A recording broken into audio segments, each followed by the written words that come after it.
My name is Christine Lowe. I use she, her pronouns, and I'm a second-year PhD candidate in chemical engineering in the Department of Chemical Engineering and Materials Science at the University of Minnesota.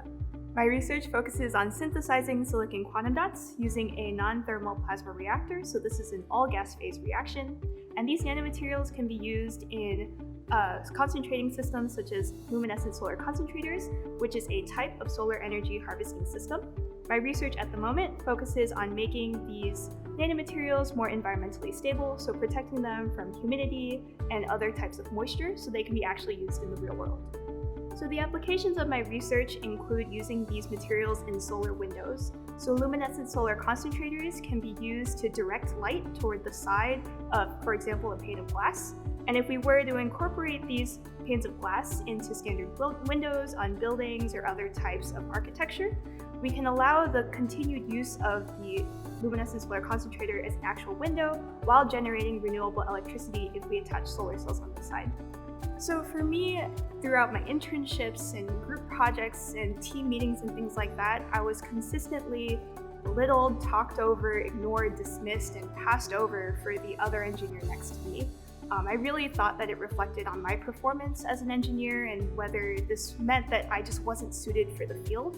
But I found that in retrospect, I am an objectively good engineer, and I have been. But I think that at the time, there was just a mismatch of environment and who I am.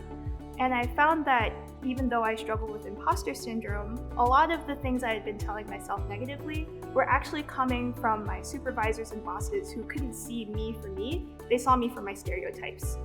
There's a poet in the Twin Cities, David Mura, who's also one of the founders of the Asian American Renaissance, that says, "Don't give power to people who can't see you."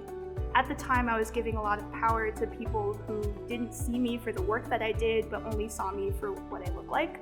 And now I give a lot of power to my community, who can see that I am a good scientist, I am a good engineer, and that keep me going in this field and help me stay here.